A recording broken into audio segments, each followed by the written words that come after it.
I.S.U.P.K. Atlanta. Tonight is the I.S.U.P.K. Atlanta Biblical Law class. Tonight the topic is going to be, can you identify your enemy in a lineup with two witnesses? But before I go into the class, what I'm going to do is give you the itinerary for the week. You know, it's already midweek, but in case you don't know and you're new to the class, on Mondays we have our biblical history class. On Tuesdays we have our biblical brotherhood class. On Wednesday, which is tonight, is our brotherhood class. Oh, Salakia, it's our biblical law class. On Thursdays is our scripture breakdown class, which is a mandatory class for all brothers and sisters who are basically in the Atlanta area that are officers and or troopers to come into this class because it is mandatory. On Friday is our Lashawan Kodash class, which is our class that is being taught in the ancient Hebrew, and Assyrian, and in Paleo. Shalom, sir. With that, that's our itinerary for Monday through Friday. Then on Saturdays from 12 to 1, we have our Sabbath class. After that, Lord willing, and it's not scorching heat, we go to Atlanta. We blaze. We get out there and we tell our people what it is they need to know. We teach them that they need to follow these laws, statutes, and commandments. We teach them who the oppressor is, and who that being the enemy. And from that, we make it on back here. We have an excellent brotherhood afterwards. So if you're in the Atlanta area and you're looking for the truth, the I.S.U.P.K. is where you come for the truth, because we are the home of the truth ordained by the Most High. Once again, before I get into the topic, let me just check and make sure. Do we still have everyone, all the callers on the phone? Salakia, sir, kind. Come, sir.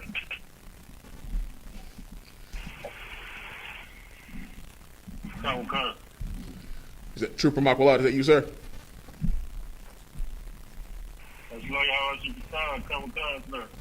Yeah, about Shem Yasai. Excellent to hear from you.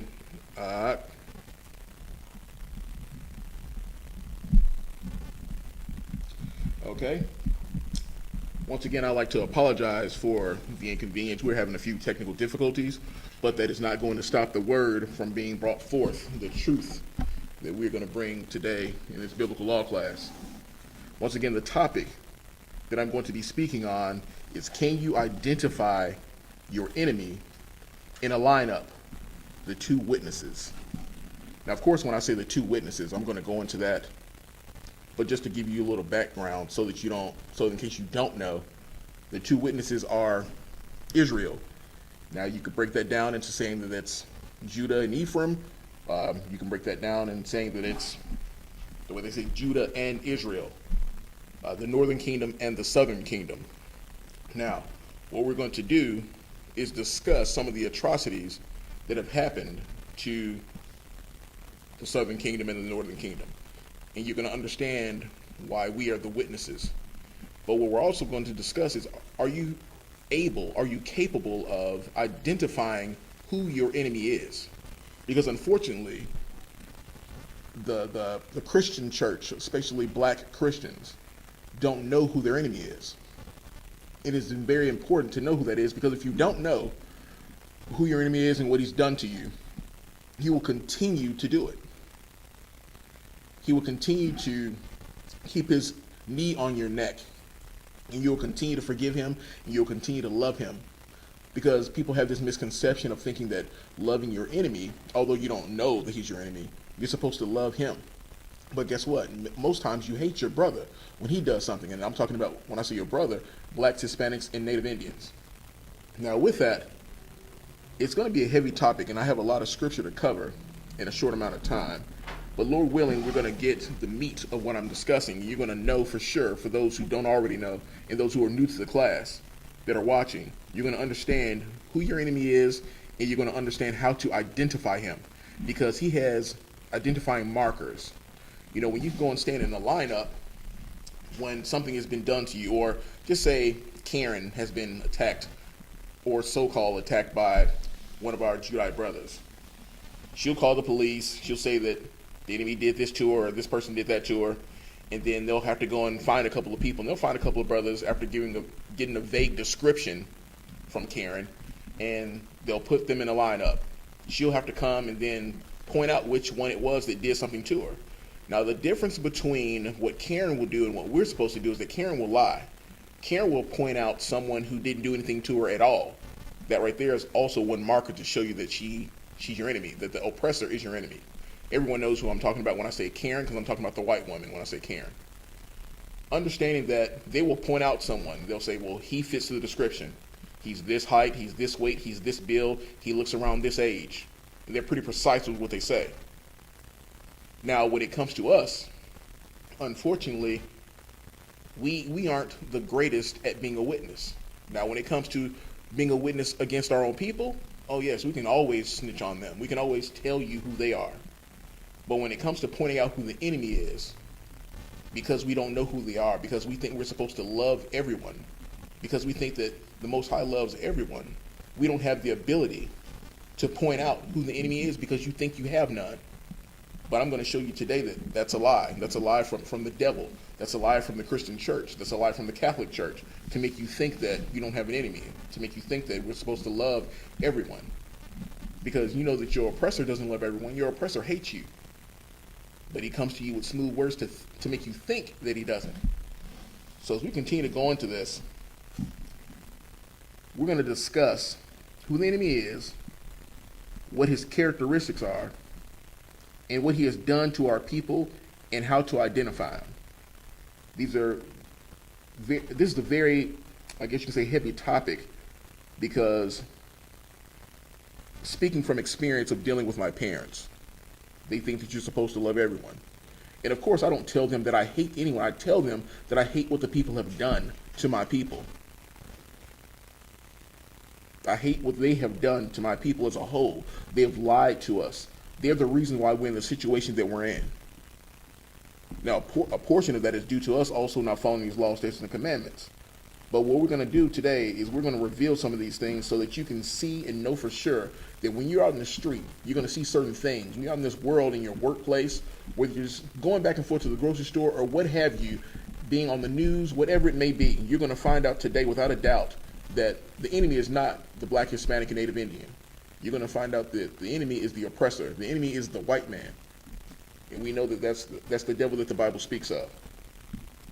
So before I get started, anyone on the phone have anything to say? Any comments, any questions? Shalom. Go ahead, out. Shalom, y'all. About to outside Rocketide. Trooper Sean checking in. Shalom, y'all about Shimmy outside. What's going on, warrior? Not much out of one. Slaving right now. All right, You are. I'm too. You got something to say? No, I just called in. Okay. Shalom. Excellent. So, in case you didn't know, the topic of the class is: can you identify your enemy in a lineup? The two witnesses. Now,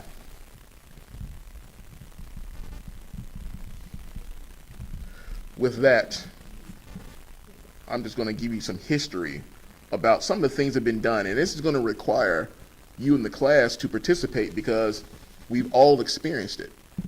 You know, we know in the I.S.U.P.K. who the witnesses are. But before this class is over with, everyone on the phone who doesn't know and anyone who's watching, you're going to know who the witnesses are.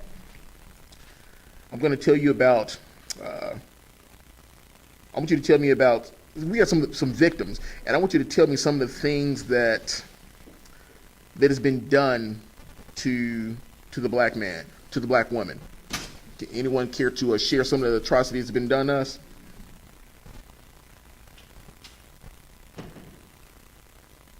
Shalom, sir. Go ahead. I would say racial profiling. Absolutely. That's definitely one of them. That's your police, the people who've been charged with protecting and serving. They have definitely racially profiled us. Go ahead. Shalom, sir. I wouldn't just say the police officer. I would say, just regular oppressive folks or people on the job site. Absolutely. Or, just wherever you go, we always getting racially profiled. You're right. You're exactly right. Give me some more. Gashan, you there? Give me some more. What are some of the things that have been done to us? Because here's the thing, you have to understand, a witness has to be able to give account of what has been done to him. So if you can't give account of what has been done to you, are you a witness? Can you be a good witness? So who on the phone can tell me some of the things that have been done by our oppressor? Go ahead, sis. Hello? Yeah, go ahead, sis. Salakia. Okay. I actually left corporate. I was in corporate for about 5 or 6 years in the hotel industry. I was one of the top events meeting managers. Me and a few other black girls. Were the ones who were the opening team for Hotel Indigo downtown Atlanta. Once we created all the revenue and built the clientele, Esau Mail came in to take over the director of sales and brought along his what they call work wife, and they pretty much stole all of my group. I actually was terminated due to the person I was with at the time had an assault rifle where he picked me up from work, and they actually saw him take up, which is you can ride around with that with no permits in Georgia, but he took an assault rifle from the front seat and put it on the back seat as I was just getting in the car. But they tried to utilize that as like I had a weapon on the job premises. I ended up suing and ended up winning, but that's just one instance of Esau coming in the work field and pretty much just taking or stealing what's not really theirs, just taking over as though they built it up. So. You know, sis, that's an excellent example that you just brought out, and there's a scripture for that I'm going to pull up that basically tells you that when they get close to you, they wait in lurking for you to fall, for you to slip, for there to be any opportunity for them to step up so that they can try to take your place, even though you've done all the work. And there's a scripture that I'm going to look for that really quick, a precept for that. Okay, we're going to go to, if you could, young man Charles, can you get me Ecclesiasticus 12 and 12? The book of Ecclesiasticus 12 and 12.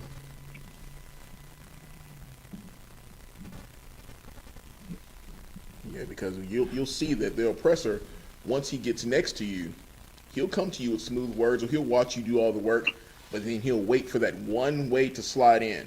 That one thing. That's why we have to be on point with everything that we do in order to survive, in order to keep our jobs, in order to try to maintain what we have and what we built, because they're waiting for you to do the slightest thing, even if it's not illegal, even if it's not something that they can legitimately do something to you for. They will use it so that they can get above you, so that they can take away the hard work that you've done.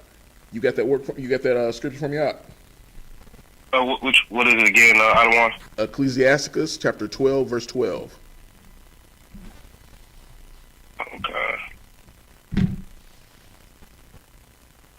The book of Ecclesiasticus chapter 12 and verse 12. Set him not by thee, lest when he hath overthrown thee, he stand up in thy place. Neither let him sit at thy right hand, lest he seek to take thy seat, and thou at the last remember my word and be pricked therewith. Okay, so you see that right there, sis, is basically what you're talking about. The fact that someone came to pick you up, they used an excuse to try to get rid of you, to make an issue out of something after you and your sisters that come in there and put in the work. Then they want to remove you out of your place. And, you know, of course, Most High in Christ, you got to sue them and do something about that. But that's just an example of what they do. So I'll read that one more time from the top, but I'll read it. It says, set him not by thee, lest when he hath overthrown thee, he stand up in thy place. So that's what they want to do. They want to stand up in your place. Neither let him sit at the right hand, lest he seek to take thy seat. That's what they want to do. They love to see us do the work and then take the credit for it. That's what the oppressor is known to do. And that right there is a characteristic of your oppressor. So when you have to testify, it is something that you say that you have to sue them, because when you have to testify, you have to say what happened. You have to go in there and say, well, look, this is what happened. I'm a witness to this. My sisters were a witness to this. These are the things that they did. But unfortunately, we have brothers and sisters in this world who can't attest to the things that have been done to them because they're blinded. They don't have that ability to go and say, well, you know, here's what was done to me. Here's what was done to me unfairly. Here's what was done to me unjust. So that's an excellent example. Trooper Gashawn, you had something to say? Kind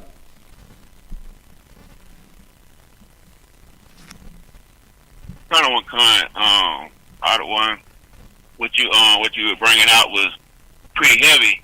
You know, a lot of we don't speak on, you know, go into detail about things that we may know of or things that we may be experienced ourselves, especially about, you know, a lot of the racial profiling, because, you know, that alone almost helps sums up like almost the whole thing that we actually go through, because everything about how they confederate against us, the things that they do, whether it's in secret or out in the open, you know, from the way they rob from us, kill us, everything is like, you know, it's almost like it's no end to it.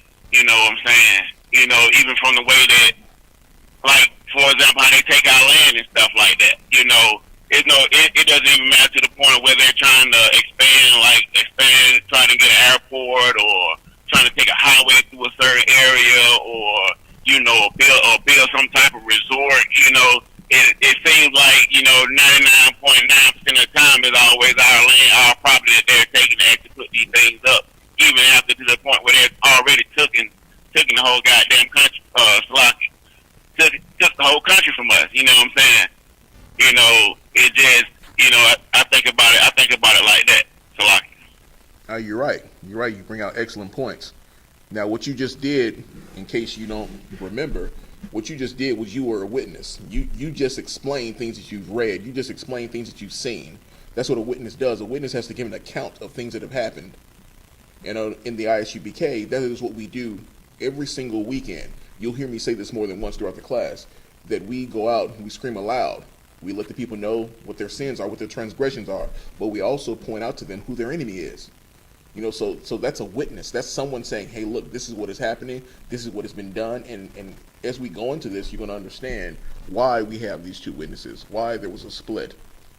You're going to understand it in depth how to identify your enemy, because what you just did was you identified the things that your enemy has done.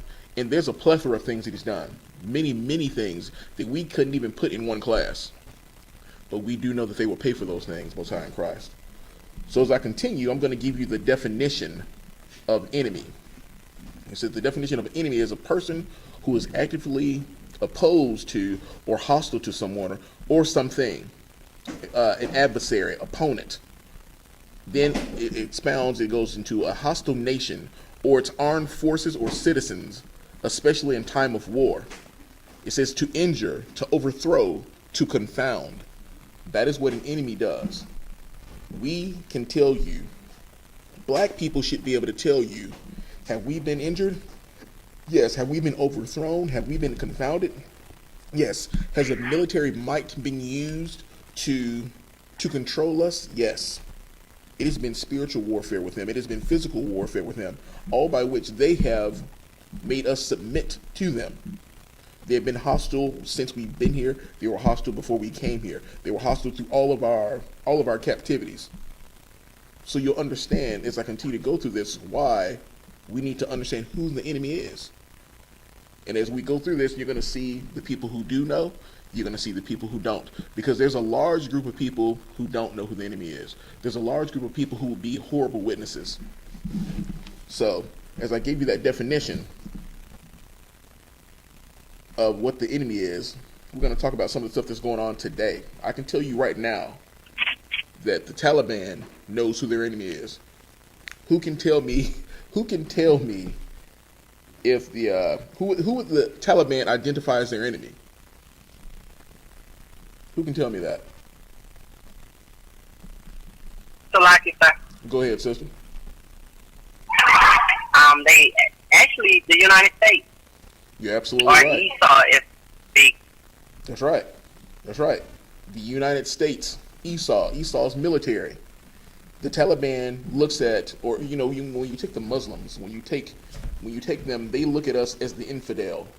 They look at us as devils. When I say us, of course, they look at it in America a certain type of way, but they know who they're pointing that towards, and that would be your white government, your white military. That's who they know that to be their enemy.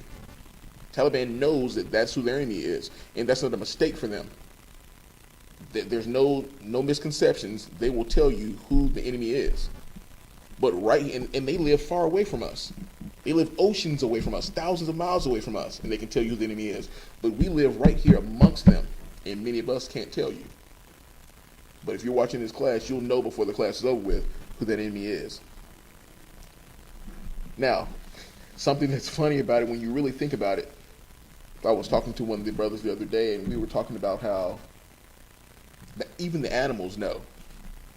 The animals know who the enemy is. That's why we have endangered species.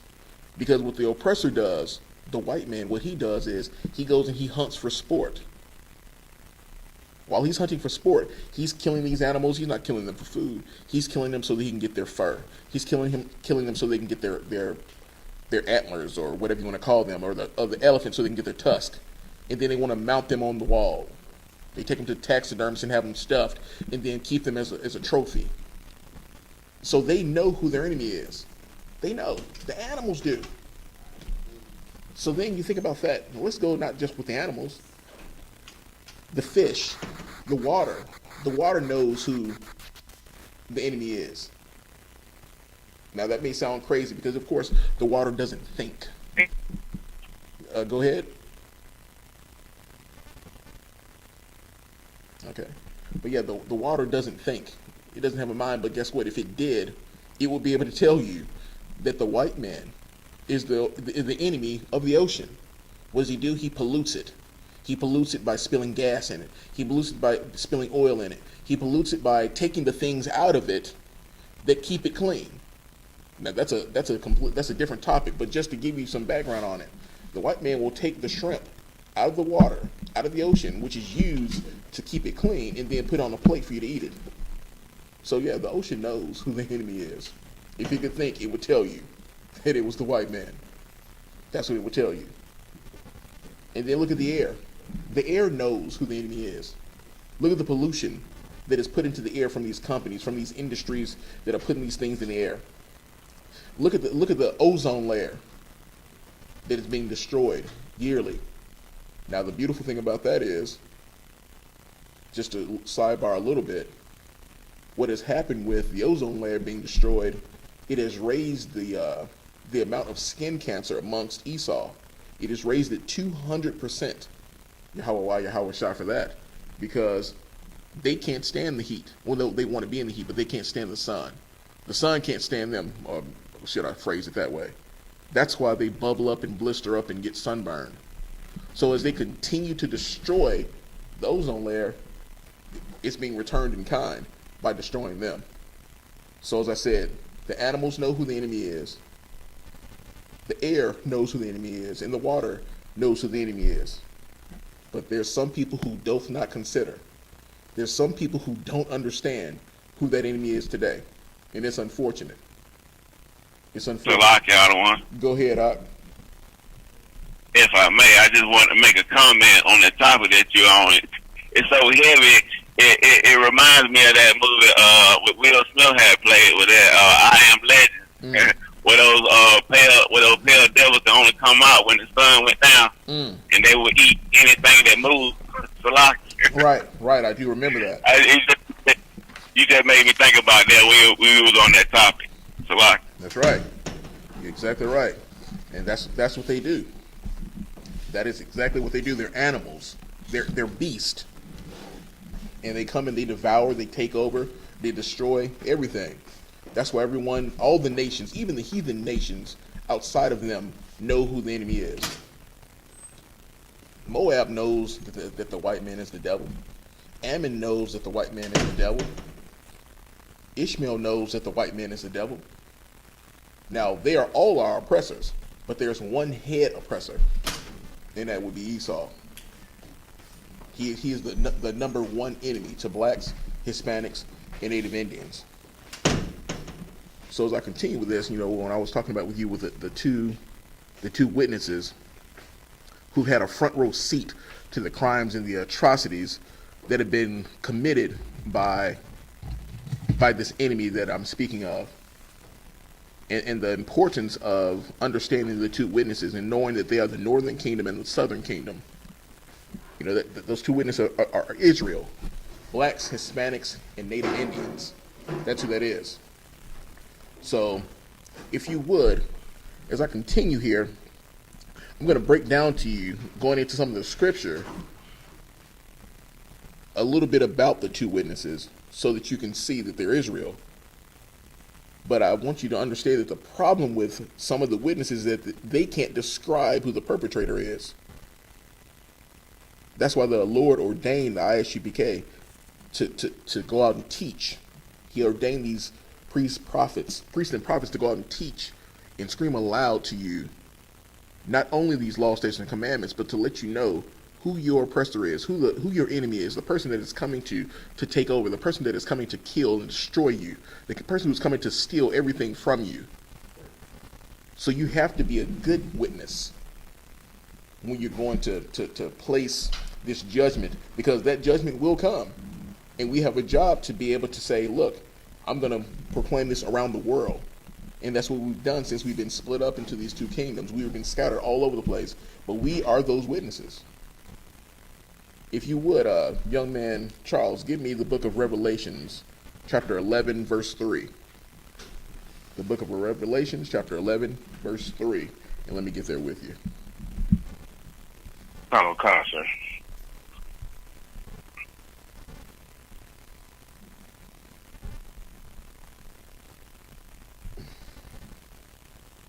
Yeah, we're gonna see who these witnesses are and what their job is, and before this is over, of course, you'll know who they are.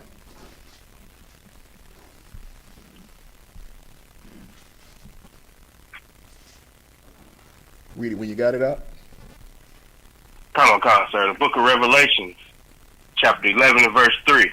And I will give power unto my two witnesses, and they shall prophesy 1,260 days, clothed in sackcloth. Okay. Now it says the Lord said He would give power unto the two witnesses. You know, now, and when we understand that, when it was given the time there, this isn't literal. This is a dispensation of time, the time that is leading towards the Lord's judgment, which basically is how we're moving, what we're moving in now. You know, when He judges all the nations that have enslaved His people. But these witnesses are people who will be, I guess you can say, how can I put it? The witnesses will be the two that will be saying this is what's been done. And in order for that judgment to be exacted, these witnesses will definitely be putting forth things that have been said and done to us, and it'll be biblical. It'll be under the confines of the law when these things are done. So let me see here. Go to verse 4 for me, Bob Kashar. Come on, sir. Book of Revelations, chapter 11 and verse 4. These are the two olive trees and the two candlesticks standing before the Most High of the earth. Okay, and so now these two olive trees, that represents like that anointing. You know, this is the oil that we use when we're coming into this truth. That's an oil that we use today. You know, when I became an officer, I had oil poured on my head. I've seen the brothers come in here and have the oil poured on their head. That's that anointing. So that's the same thing that is used today. Go to 2 Corinthians 13 and 1, Bobby Kashah. The book of 2 Corinthians, chapter 13, verse 1. Come on, sir. The book of 2 Corinthians, chapter 13 and verse 1. This is the third time I am coming to you. In the mouth of 2 or 3 witnesses shall every word be established. Now, that's heavy right there, because it says what we're doing here is we're establishing the word. We're establishing the Most High's truth. But at the same time, these witnesses are also establishing who the oppressor is, who your enemy is. It is establishing who the Most High loves, and it's establishing who the Most High hates. And that's coming out of the mouth of the witnesses. Now, once again, I said there are people amongst us who are not good witnesses. There are people that are amongst blacks, Hispanics, and Native Indians that aren't good witnesses. You would think that they would know. You would think that they would understand. You would think that if someone came to them and asked you, I'm going to put these people in this lineup, and I need you to tell me who are the people that are responsible for the things that have been done to you that put you in the situation that you've been in for over 400 years. There are people who, because they love their oppressor, would not be able to tell you that it was the white man. They wouldn't be able to tell you that. They would come up with something Christian to say, like, well, I don't have any enemies. That's what they would say. But you're going to find out today that that's false. You're going to know through the scriptures that you do have enemies. You're going to understand that there are two families that the Lord has known. You know, in the sense of talking about these witnesses, Judah and Ephraim. We're telling you to follow the laws, statutes, and commandments. We're telling you who you are and showing you who these people are. Because there are going to be people out there that you could go to for help, and you're going to find out that you're not going to be able to get anything from them. You're going to find out that they're not going to be good witnesses. Because oftentimes when the state wants to accuse you of something, the state will go and get witnesses to go against you. So let's just say it's myself. They say, well, it's the state and so versus Cassiad. And they're going to have witnesses that they're going to use to try to help solidify their case or their whatever it is that they're accusing me of. But we need to have that. We know that they're, well, in the I.S.U.P.K, we know that they're the enemy. So if someone comes to myself or anyone in the I.S.U.P.K, we can tell you who the enemy is. We can tell you the things that they have done. We can be those witnesses and say, well, look, I can be a good witness for you. I can stand before the judge. I can stand before the judge and tell you that here is what has been done. Here's what's been done to my people, and here's the proof.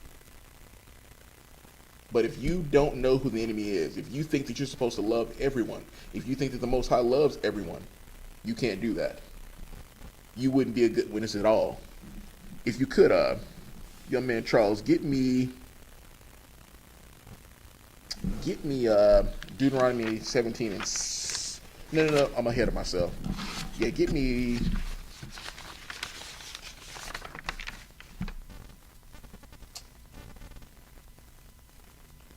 Deuteronomy 17 and 6.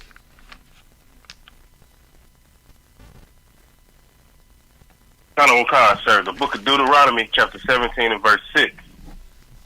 And at the mouth of the two witnesses, or three witnesses, shall he that is worthy of death be put to death. But at the mouth of one witness, he shall not be put to death. Now, once again, it's talking about at the mouth of two witnesses. Now, this is how the nations will be judged on the planet. You know, within the confines of the law, of course.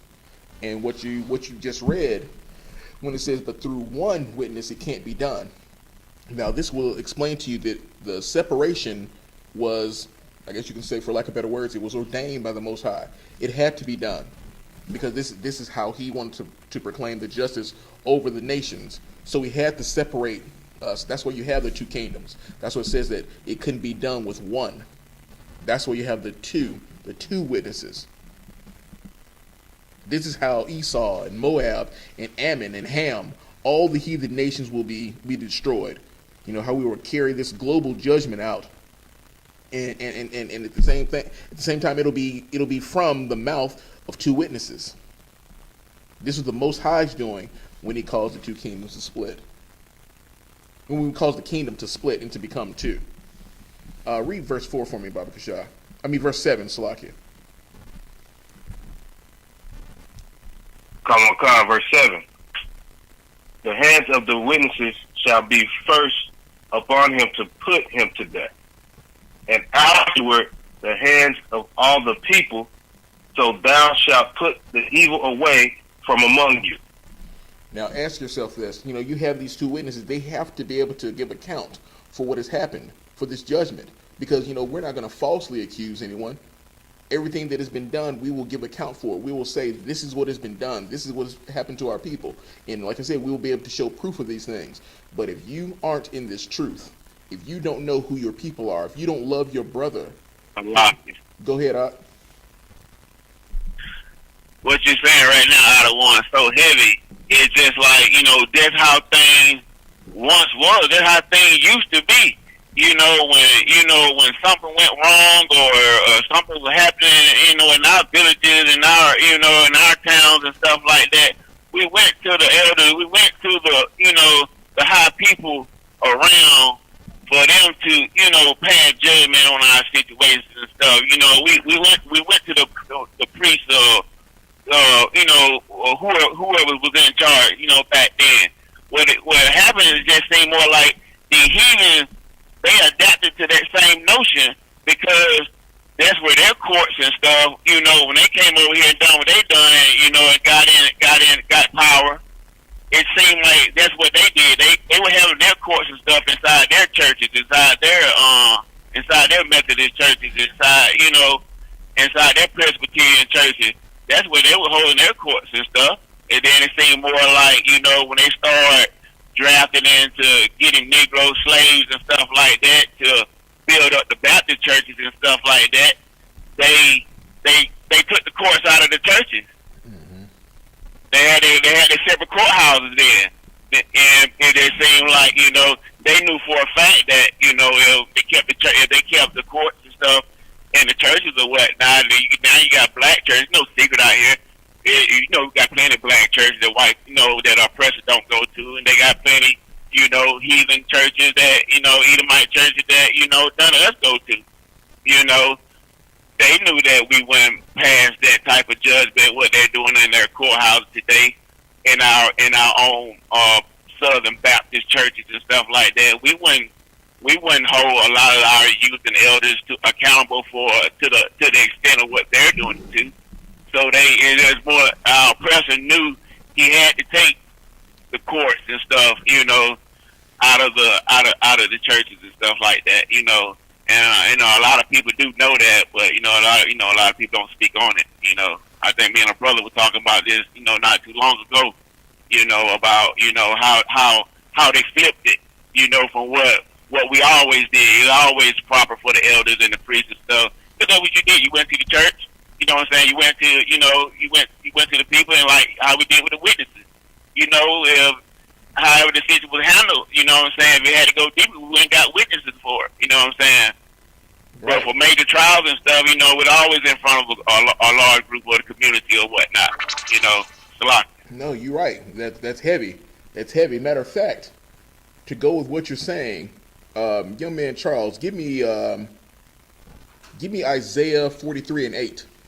To go with what you're saying right now, Trooper Deshaun, give me Isaiah 43:8, young man Charles, Baba Kashah. Khan. The book of Isaiah, chapter 43 and verse 8. Bring forth the blind people that they have eyes, and the deaf that they have ears. Okay, go on to the next verse. Verse 9. Let all the nations be gathered together, and let the people be assembled. Whom among them can declare this, and shew us former things? Let them bring forth their witnesses, that they may be justified, or let them hear and say, it is truth. Now you see, the Most High was doing something there, showing you, telling them, bring forth all of the nation, bring forth all the people, and then let's see who's telling the truth. Let's see who can say what has been done to us. Let's see who can say these things have been done to them. Let's see who is guilty of these things. Like you're saying, Trooper Gashan, within the church, they knew. These oppressors, they knew what was going on. That's why they did what they did, how they designed and set up their churches. They knew.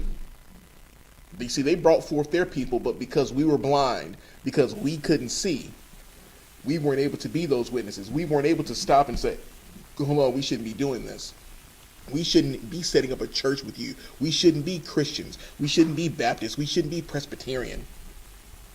But the Most High said, here, bring forth your people. He showed you. I'm going to show you what my witnesses can do. And see, this right here, you can't deny what's being said here. When it says, bring forth your witness, let's see. See if they can deny what's being said. This is talking about the nation of Israel. They couldn't deny what we were saying. They couldn't deny what we were saying as witnesses. Matter of fact, give me the book of Jeremiah, chapter 33, verse 24. The book of Jeremiah 33 and 24, Bob Kashah. We're going to further, Come on, sir. yeah, we're going to further establish these witnesses and the duty, just so you can see who they are. But yeah, the Jeremiah 33 and 24. Go ahead. Come on, sir. The book of Jeremiah, chapter 33 and verse 24. Considerest thou not what this people have spoken, saying, the two families which the Lord hath chosen, he has even cast them off. Thus they have despised my people, that they should be no more a nation before them. Now hold on right there. So once again, I'm using this to further establish, even when it says the two families or the two kingdoms, these witnesses. Understand this: blacks, Hispanics, Native Indians. That's who these witnesses are. And I'm using that to establish once again that he is telling you directly that there are two families, there are two people that he's separated, but are coming together to be these witnesses for the things that have been done. You have to understand that we're scattered all over the earth. Some of us see what's being done, and some of us still can't see what's being done because they don't want to. They don't want to see the things that have been done to them by the oppressor. But I can tell you who knows who their enemy is. As we go into this, some of the brothers that are in the northern kingdom, some of the families, if you will, in the northern kingdom, I would say the tribe of Gad, which is the Native Indians, they can tell you some of the things that have been done to them by our oppressor. They can tell you the horrible things that have been done to them. They can definitely show you what it is to be a witness. So when it comes to the tribe of Gad, our Native Indians, I'm going to discuss with you just a brief bit of the Northern Kingdom and what they dealt with. Some of the things that they had to experience was how all the treaties were broken against them. Those are the Native Indians, the Native Americans. When the pilgrims came over here, the so-called pilgrims came over here because they wanted to have land with them, because they wanted to live with them, because they wanted to be together. So-called, that's what the oppressor will say to you. But you're gonna find out that the tribe of Gad, the Northern Kingdom, what they experienced and why they can be excellent witnesses. I'm going to go to an article and read it to you here. I'm going to be quick with this for the sake of time. Let's see here.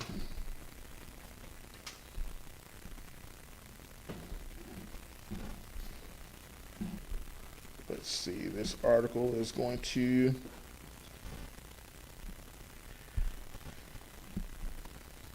Just one second. Okay, now, when I'm talking about the Northern Kingdom, of course, that being part of the two witnesses, I'm going to speak briefly on the tribe of Gad. And one of the things that they've gone through is a lot of different atrocities as far as peace treaties being broken. I'm going to go into in 1868, two nations made a treaty. The U.S. broke it, and the Plains Indian tribes are still seeking justice. The American Indian Museum puts the 150-year-old Fort Laramie Treaty on view in its nation-to-nation exhibition. It says here, the pages of American history are littered with broken treaties. Some of the earliest are still being contested today. The Fort Laramie Treaty of 1868 remains at the center of the land dispute that brings into question the very meaning of international agreements and who has the right to adjudicate them when they break down. Now, this right here, you're going to hear me expound on the treaties that were broken. You're going to understand why I'm going to do this, because I'm going to go back to scripture to back up what I'm saying here. Because, like I said, the tribe of Gad, that's a part of the Northern Kingdom, and them being part of the witnesses. As I continue to read here, it says, in 1868, the United States entered into the treaty with the collective of Native American bands historically known as the Sioux Indians. That's Dakota, Lakota, and Nakota.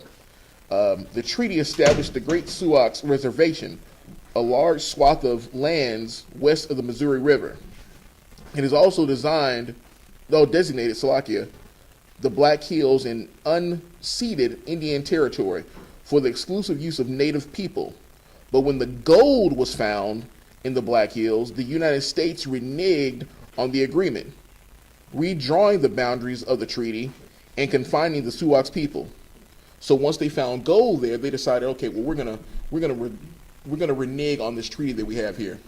We don't want to keep the peace that we so-called say that we would have with you, because now they found gold.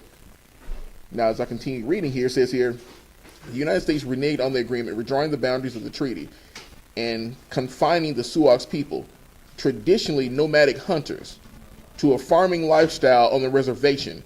It was a blatant abrogation that has been at the center of legal debate ever since.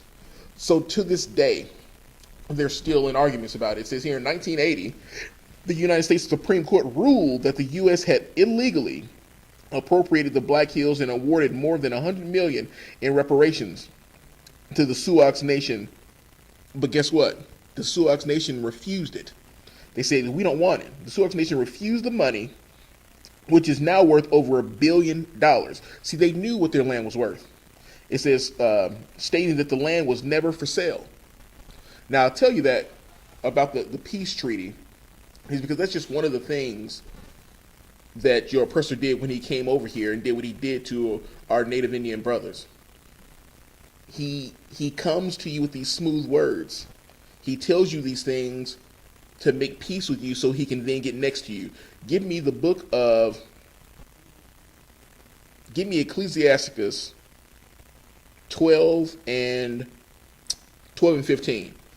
Baba Kashad, the book of Ecclesiasticus 12 and 15. I'm going to tell you about this peace treaty right here. Come, sir. The book of Ecclesiasticus, chapter 12 and verse 15. Verse 15. For a while, I'm sorry. Go ahead. You were right. Verse 15. Go ahead. Verse 15. For a while he will abide with thee, but if thou begin to fall, he will not tarry. For a while he will abide with thee, but if thou begin to fall, he will not tarry. You see, he wanted to have peace for a little while. But the fall wasn't on them. The fall was once they found something that they wanted. They found that, oh, there's gold here. So he didn't tarry with breaking up that treaty. He didn't tarry with that. Go on to verse 16, Baba Kashah. Verse 16. And the enemy speaketh sweetly with his lips, but in his heart he imagineth how to throw thee into a pit. He will weep with his eyes, but if he find opportunity, he will not be satisfied with blood. Well, there you go. There you go. The smooth words, he winked with his eye, and he found the opportunity. Once he found that opportunity, he said, no, I want this gold. So I'm going to redo this treaty. And if we can't do this treaty the way we want to do it, then blood will be what is found. Meaning he will go to war. He will go to war to take from them what was theirs. And the land was never even for sale. Now, we're going to go to, that's just a portion of talking about one of the peace treaties, because they broke every treaty with them. Like I said, once again, remember, this is the Northern Kingdom. These are also witnesses. Then we're going to go to the buffalo. Everyone knows how they killed all the buffalo.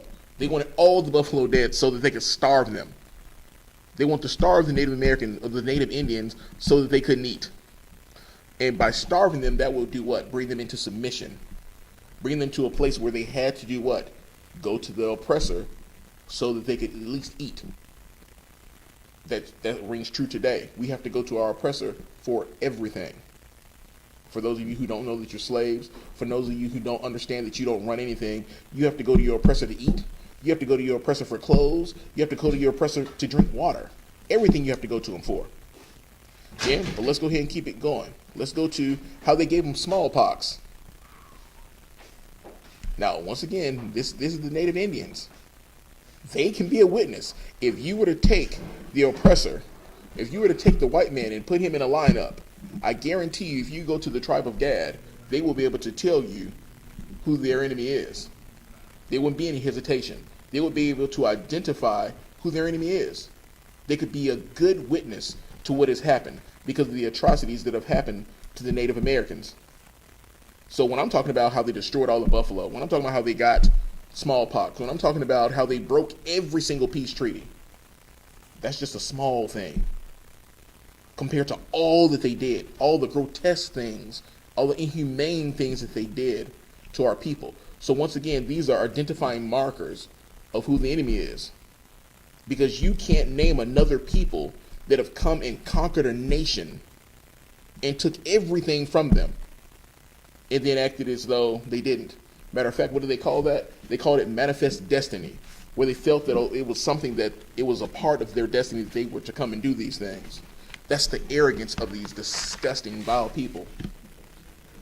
So if you can't describe your enemy from that, there's a problem. But I guarantee you, like I said, they can. Not only can they describe their enemy, tell you. May.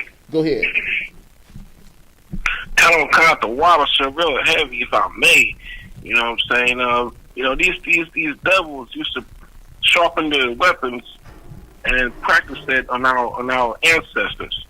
You know what I mean? To see who could cut a swing, who could swing a clean cut. You know what I mean? To just detach your head from your body in one swing, and they will laugh and take bets and joke and all that. And just recently, Taliban took power in Afghanistan, right? And then the U.S. is saying they will now recognize the Taliban's power if they take it by force. And you look at the history, they've always taken it by force. You know, I mean, the press is the devil. The Bible speaks of. Right. You're damn right he is. You're damn right. And from what you're saying, we had already actually touched on that because the Taliban knows who their enemy is. You wouldn't have to ask them. They can tell you. They've been at war with them for 20 years. And they've succeeded because they've taken over Afghanistan. But they'll tell you right now who their enemy is. They'll know. If you ask them, they'll say it's the white man. But if you ask some of the brothers today, some of the brothers and sisters out there today, they couldn't tell you. You know why? Because they're Christians. And I don't want to get ahead of myself, but you'll see where I'm going when I go with that. You'll understand that you'll understand as I continue to talk about what was done with these North American Indians, which is also what they've done with Judah, how we should be able to recognize. But now, if you don't, once again, I'm going to give you another identifying marker. Give me the book of Psalms, chapter 55, verse 20 and 21. The book of Psalms, chapter 55, verse 20 and 21.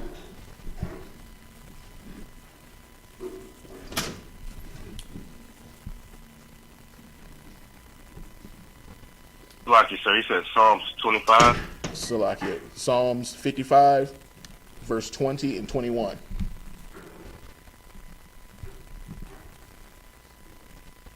The book of Psalms, chapter 55, and verse 21. Verse 20 and 21. Verse 20, Salaki.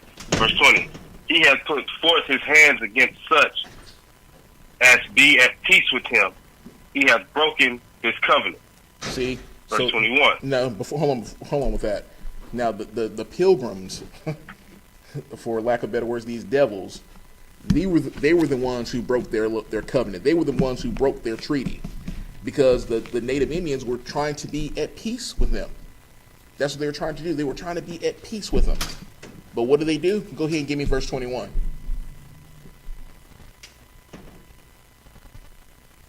Verse 21.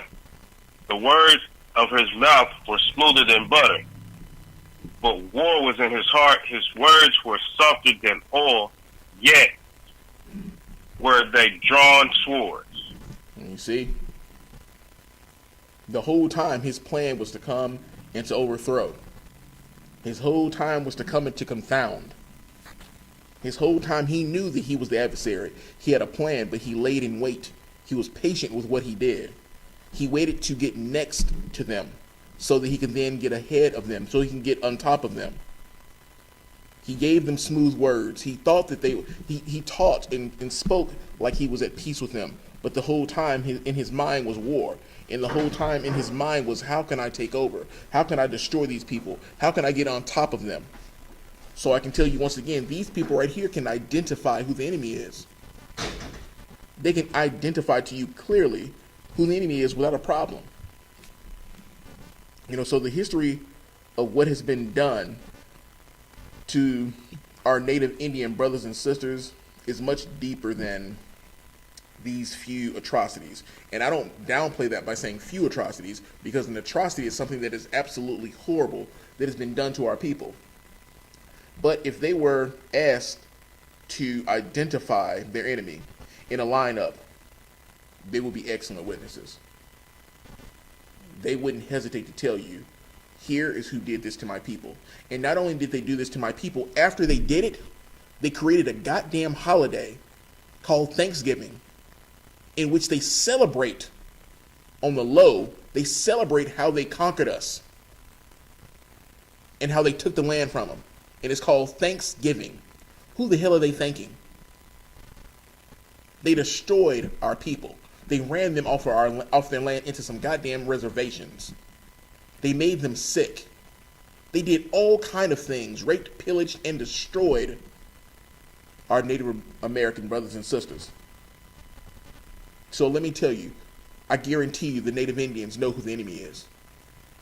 And the reason why I keep putting an emphasis on this is because there are many nations that know, that are within Israel, who know. But the head, I guess you can say the top nation in Israel, being Judah, some of them just can't tell you, because the majority of them are Christians. And that's the problem. So as I continue to go through this, speaking about Judah, the next witness I'm going to cross-examine, if you will, is the tribe of Judah, known as the so-called African American here in the USA. Now, of course, many would say that the absolutely horrible things that happened to the black man and the black woman in America is unrivaled by any other people. Now, when I say that, meaning most people say, well, especially these fake Israelites who say that only blacks are Israel, they will be false, because I'm proving to you that now, that when you split the kingdoms up, you have blacks, Hispanics, and the Native Americans, or the Native Indians, that all make up these tribes. A lot of these tribes, a lot of these nations within Israel, they had the things done to them before it was done to the Negro. You have to understand this. Captain Katazah did an excellent breakdown of proving who these people are. So if anyone wants to refute it, don't come to the I.S.U.P.K. Atlanta. You go straight to the source of the I.S.U.P.K. who broke this down, Captain Katazah, and he will give you the breakdown of every single nation that is within Israel. He'll prove to you who they are. For those of you who think that Hispanics and that Native Indians aren't Israel, because they went through some of the things that they went through all the things we went through. Some of them went through worse. But I'm not going to go down that rabbit hole with you. I'm going to continue with the class to show you, unfortunately, who some of the worst witnesses are. Good luck, you, sir. Go ahead, Ott. I don't know if it's my phone or not, but you kind of breaking up and coming in and out. Good luck. Okay, let me see. Can you hear me a little bit better now? Come on, Con. I can hear you better now. Okay, maybe I just need to be a little bit closer. Salaki for that. Now, when I say that earlier about how many people would think that what blacks have gone through, especially these fake Israelites who think that only blacks are Israel, that would be due to lack of knowledge. That would be due to lack of understanding. Because, as I've said, with the tribe of Gad and the things that they've gone through, many of these nations within Israel have gone through things before we did. But because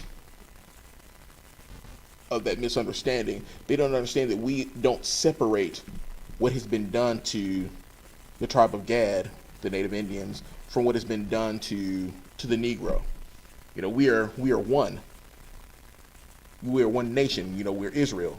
What's been done to one of them has been done to all of us. So I can't say that, oh, well, what happened to them was worse than us. because that would be creating a separation in us. Now, yes, there were two kingdoms, there are two witnesses, but we are still all Israel. So what has been done to the native Indians, what has been done to the tribe of Issachar, which is Mexicans, what has been done to all the nations of Israel, every one of them, it's been done to me. It's been done to each and every one of us, because we are one family. We are the Most High's chosen. So nothing that's been done to them, I can say, well, that happened to them, not to us. It doesn't work like that. Now, with Judah, who I'm going to go into, unfortunately, Judah isn't always a good witness. And the reason why is because Judah loves the enemy. Judah trusts the enemy. Unfortunately, they've had all these things done to them, but they still trust and love their enemy. And that is largely due to the lie of Christianity. But if you could, for me, young man Charles, get me the book of Ecclesiasticus, give me verse 12 and 10. Ecclesiasticus 12 and 10. I'm going to tell you, they love the enemy. They love him. They trust him. But I'm going to tell you what the scripture says. Read that when you got it out. Come on, sir.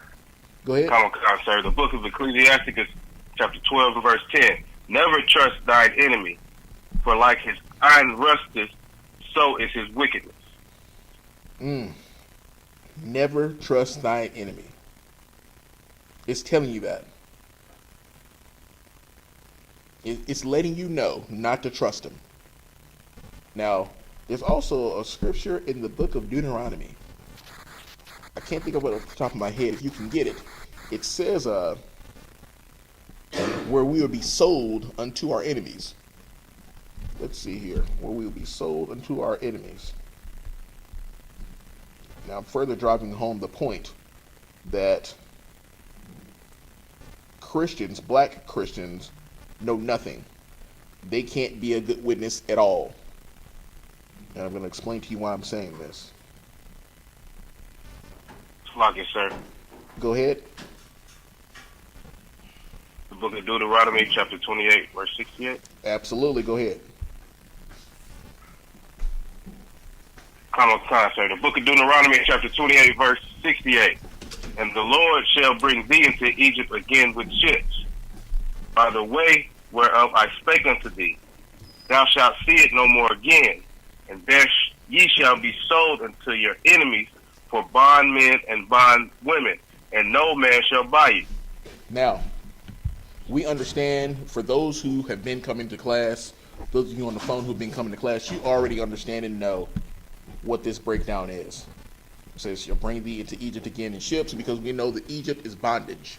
We know that we walked into Egypt, we did what we did there, but we know that because we continued to disobey, he brought us again into Egypt in ships. So he brought us to America, which is also bondage, and that's where we are right now. But he said, you will be sold unto your enemies. Now, once again, you can go to the black man and say to him, this scripture right here specifically says that we are sold unto our enemies. You'll break down to him that this is talking about slaves. But you know what he'll say to you? I don't have any enemies. I got the Lord. I don't have any enemies. I got Jesus. He will be wrong. And he will be the person that cannot be a witness. He would be the last person that I would want to put on the stand, because you know what he would do? He would blow up the whole case. He'd make us lose, because he'd get up there saying, well, I love everybody. Nobody's done anything to me, although he's raped, pillaged, and destroyed a nation of people. He would still get up there and say, well, I love them. So he'd be a horrible witness. That's your black Christian here in America. Your black Christian here in America cannot be a witness to the things that have been done to us. You can't go to them and ask them anything, because they're going to want to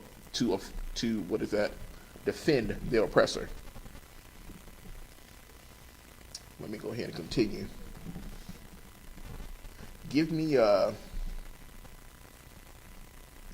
the book of Ecclesiastes, chapter 7, verse 7. Not Ecclesiasticus, but Ecclesiastes, chapter 7 and 7.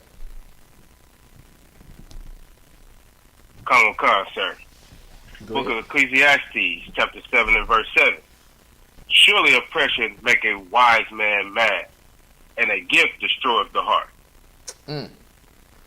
Oppression makes a wise man mad, and the gift destroyeth the heart. Well, The reason why a lot of Judah can't be a good witness is because they don't know that they're oppressed. They aren't wise. You understand that? Surely oppression makes a wise man mad.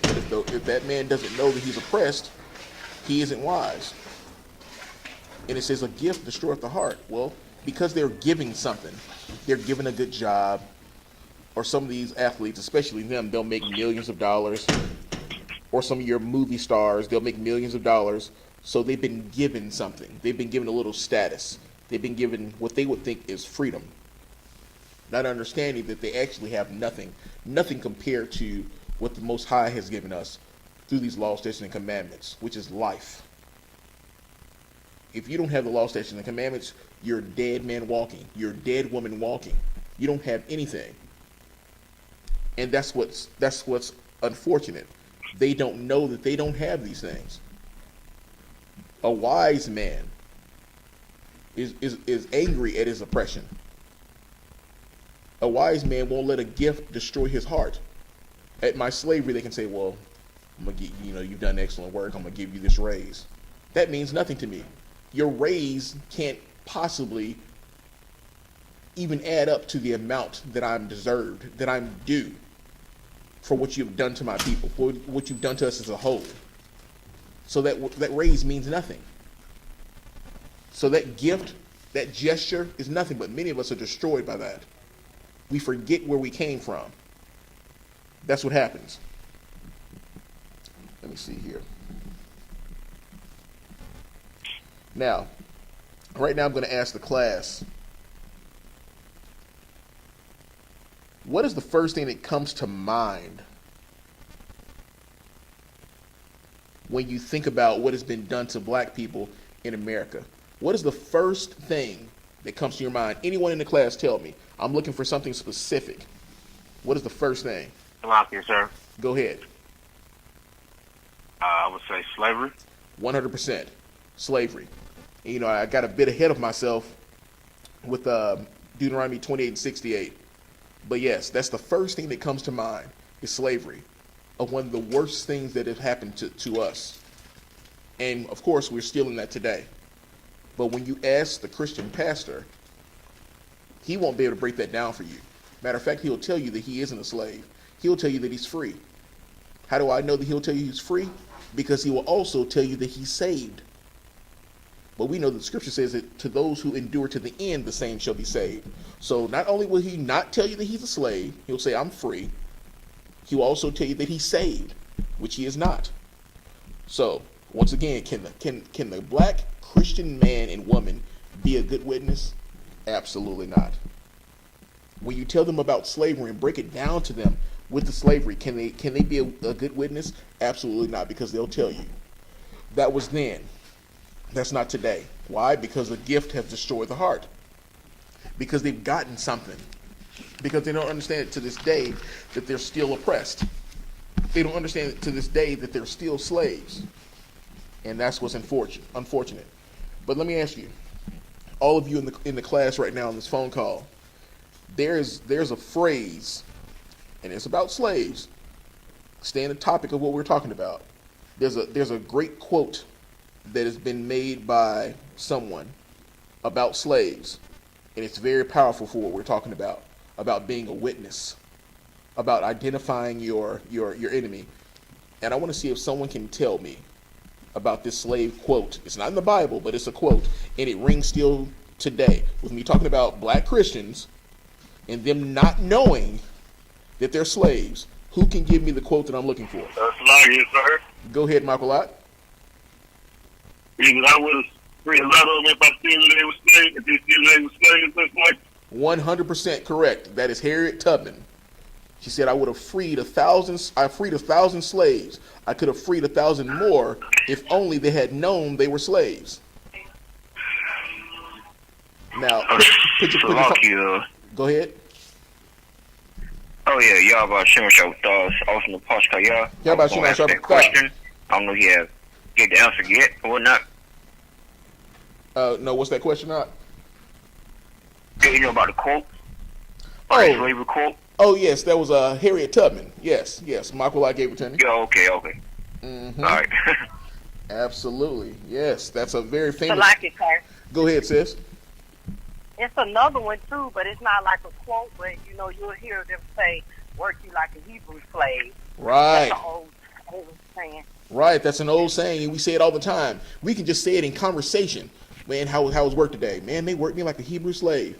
You actually don't know that, yes, you were worked like a Hebrew slave. You're exactly right. A lot of these things are put right there in our face. But yeah, going back to Harriet Tubman, she said, "I freed 1,000 slaves. I could have freed 1,000 more if only they had known they were slaves."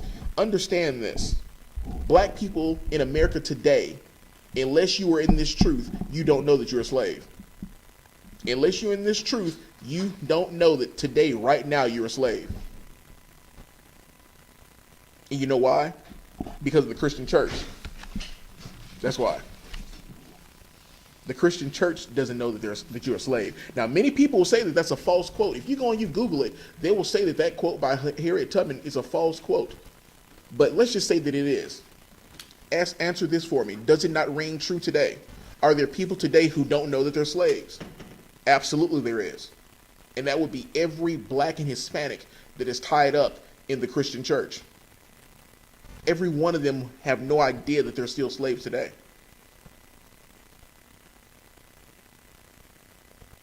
So the Christian church, could they be a witness? Absolutely not. Can blacks and Hispanics that are Baptist and Catholic and Presbyterian and all those other denominations, can they be good witnesses? No, because they've been taught to love their oppressor. They've been taught basically to be blind, to not have ears to hear. They've been taught to not have eyes to see.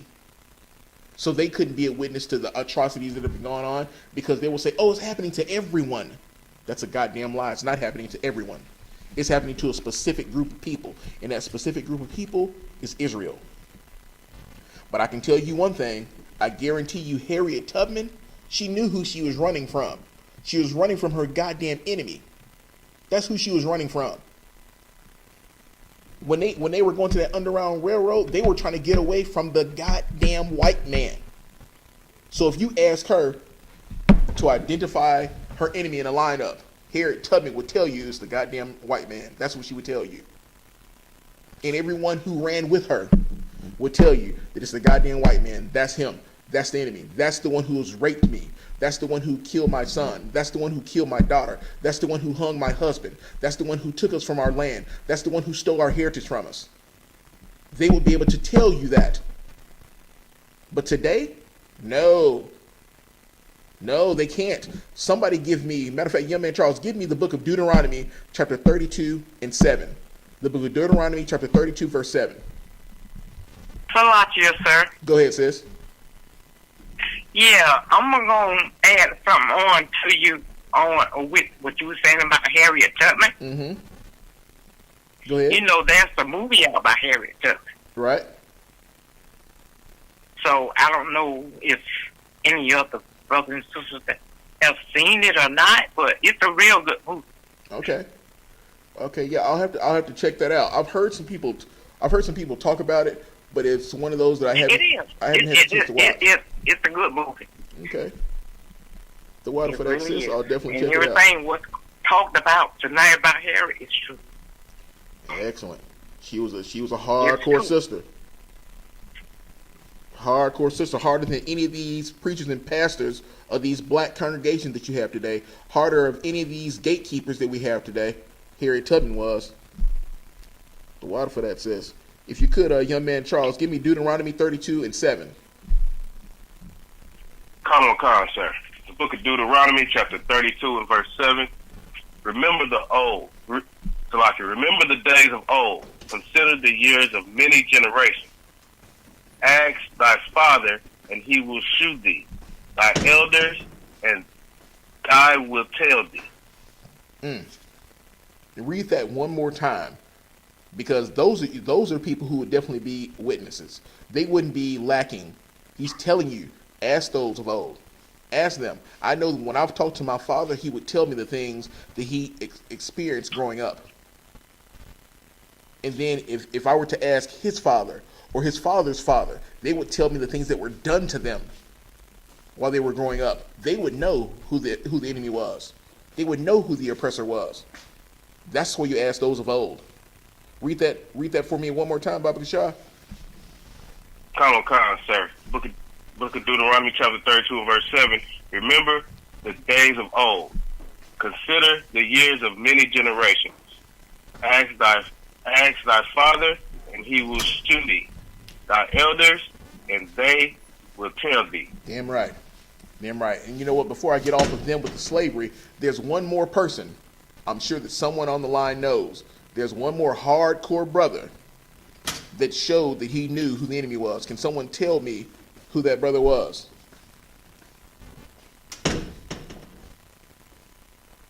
Salaki, Go, I'm gonna let the sis speak. Go ahead, sis. I was going to say Malcolm X. No, not Malcolm X. Deshaun, go ahead. Nat Turner. Correct. Salaki. Correct. That would be correct. He definitely knew who the enemy was. Sir. Go ahead. What about Brian Nichols? Brian Nichols. Hold on. Are you talking about the man who killed the judge? Khan, sir. Oh man. I tell you, that's a heavy one right there. I mean, because I can't condone what he was doing. I mean, him murdering folks, but I would say he definitely probably knew who his oppressor was. Definitely, yeah, I remember him. Matter of fact, I was friends at the time with the judge's daughter, who was murdered by Brian Nichols. But that's neither here nor there. But yeah, I can't say that. I know he went on a murdering spree, but for his reasoning, I mean, I can't really say because I don't know all the details to it. But I can't really put him in that lineup with Nat Turner, because of course Nat Turner. Go ahead. Khan, sir. I don't know if this applies, but Denmark Vesey and a few of those roughnecks from from Florida, the Seminoles from Florida, they definitely knew. They scalped them on sight. Also, there's the Toussaint Overture from Haiti, and this other guy, I think it's escaping right now, but there's quite a few of them, Salaki, if I may. You're right. That right there, actually, those can be used. And with that. What about Black Wall Street and Rosewood? Oh, absolutely, everyone. Black Wall Street, Rosewood. What happened with them? What happened with Black Wall Street? Those people, they definitely knew. They figured out who the oppressor was. They knew who their enemy was for sure. Because they came, they went into this town, they built it up, and then it was taken from them. It was destroyed. So I can tell you, if you were to ask any of those people that are here today, the ancestors, matter of fact, your man Charles, I know that you're from that area, from Tulsa, but any of those older people that they've done interviews with, I guarantee you they today could tell you who the enemy was. They could tell you. But as I said, when you go to some of these black Christians, some of these black gatekeepers, they couldn't tell you. Although Judah is mourning and the gates thereof languish, they still couldn't tell you who the enemy is. Because the black leaders have sold them out. The black leaders won't even tell you who the enemy is because they've sold them out. So yeah, going into that with Tulsa and those people, they can tell you. They can definitely tell you who the enemy is. Go ahead, Adwan. And also, and it's so heavy that you bring out this point because it's so evil for our brothers and sisters that like go with white people, like marry white people and stuff. It's so evil for them to don't have marriages with them because these same people, these same white women was in Black Wall Street crying that they got raped or they got touched by one of us, man. That's right. I mean, and that's why it's so heavy for us not to marry them because they can easily have us in oppression by them saying they got raped or we murdered one of them. I mean, America's gonna take their side because we are 3/5 of a human being here, and inside this place they're 100% human beings, and their lives matter and our lives doesn't matter. Right. And that's why Black Wall Street got destroyed because our lives don't matter. That white woman's lives matter. That's right. Heavy point, Adawan, heavy point. And to expound on that, when you're talking about what's going on with white women and these men, to want to let you know once again who can be a witness and who can identify the enemy, look at Emmett Till. If Emmett Till were here today, Emmett Till could tell you who the enemy was. I guarantee you Emmett Till's mom could tell you who the enemy is. Emmett Till's mom could be a witness to who the enemy is. You couldn't change her mind on that. But unfortunately, like I said, we have these brothers and sisters out here who love their oppressor. You can't have two masters. You're gonna love one and you're gonna hate the other. Well, guess what? They hate their own people. If you love the oppressor, you hate your people. And guess what? More than likely that's a Christian. And if you're a Christian, not to delve off too deep into this, if you're a black Christian, guess what you support? You support white supremacy. You support hating your people. If you are a black Christian, you support white supremacy.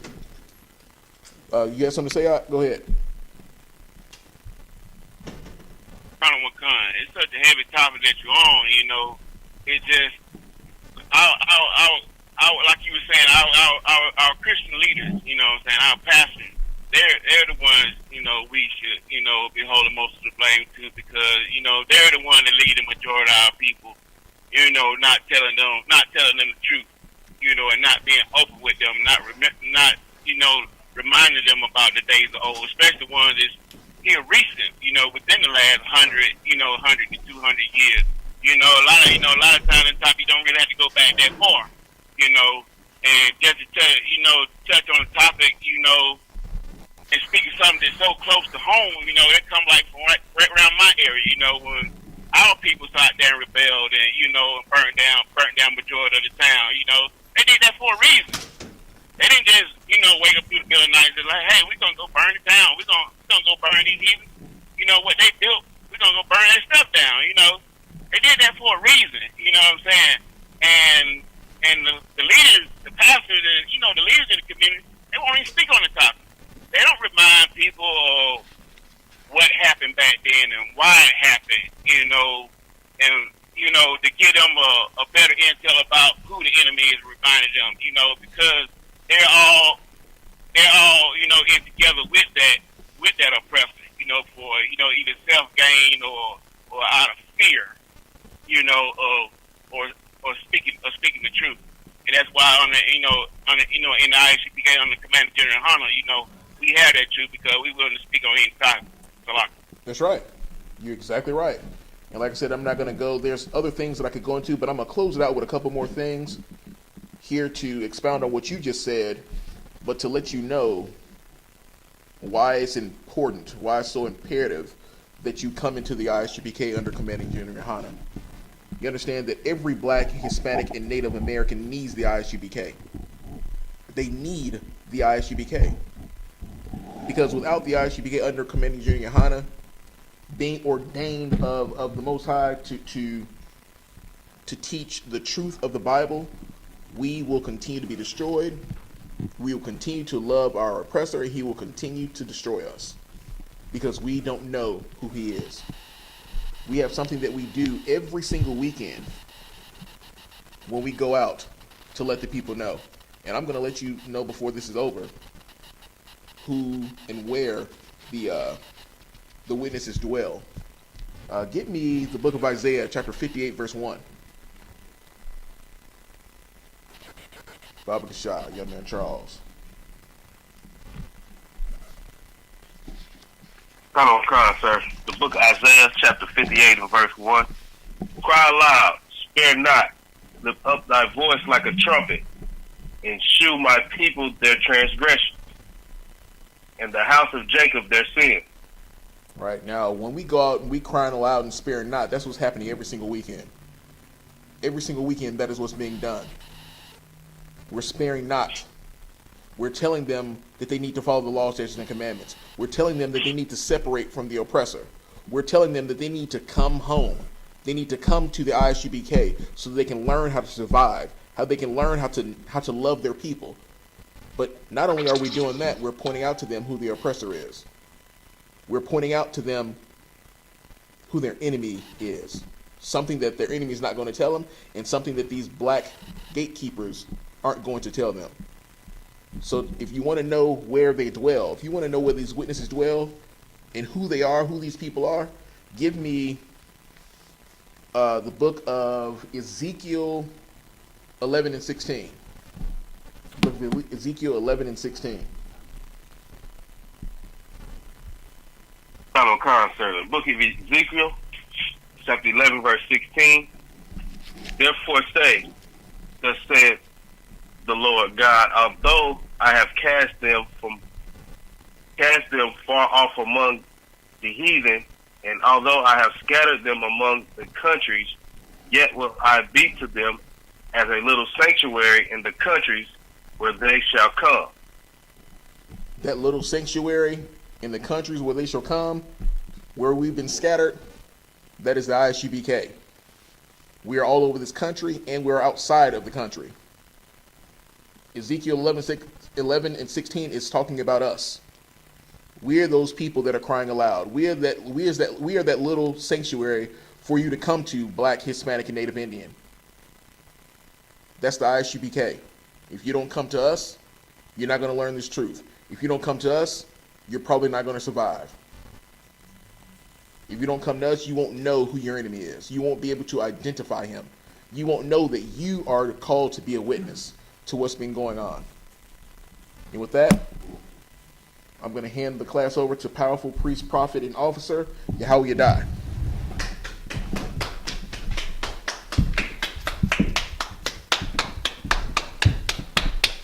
Let's get that powerful priest a hand. It's the I.S.U.P.K. security announcements. We are the I.S.U.P.K. started out of 1 West 125th Street, Harlem, New York. Rule for new brother and sister. When a new brother or sister comes into the school, they are off limits for 6 months. They are to be saluted only. They are here to shed themselves of the world. If they need transportation, the teacher will arrange it. After 6 months, if a brother or sister has an interest in a particular person, he or she must get permission from the head to speak to a brother or sister. There is another 6 months in which the brother and sister will court each other. After this 6 month period, the brother and sister will get permission from the head to marry. Tithes, which is a commandment. Numbers 18 and 21, Malachi 3, 8 through 10 means tenth in the Hebrew, ma'ashara, 10% of every penny of any increase the Lord gives you. Give to the Treasury Department or teacher. Priest fund, free will offering for priests, not mandatory. Whatsoever amount you would like. Upcoming Holy Convocation is the memorial blowing of the trumpets on September the 6th. Remind Akim and Akwaf check the bulletin board in the hallway. If anyone wants to be a troop in the school, start wearing all black, boots, shirt, pant, headband, and scarf. With that, men of Israel, Amijah Shabbat, Amijah, one courtesy salute to the teacher, Barak, Yahweh Shem Yahshua Brakatah, Amijah Batar, hands down. For the sisters that's online, we're going to courtesy salute them. Amijah Shabbat, Amijah, Barak, Yahweh Shema Alathan by Hashem Yahweh Shai, Amijah Batar, hands down. Class dismissed.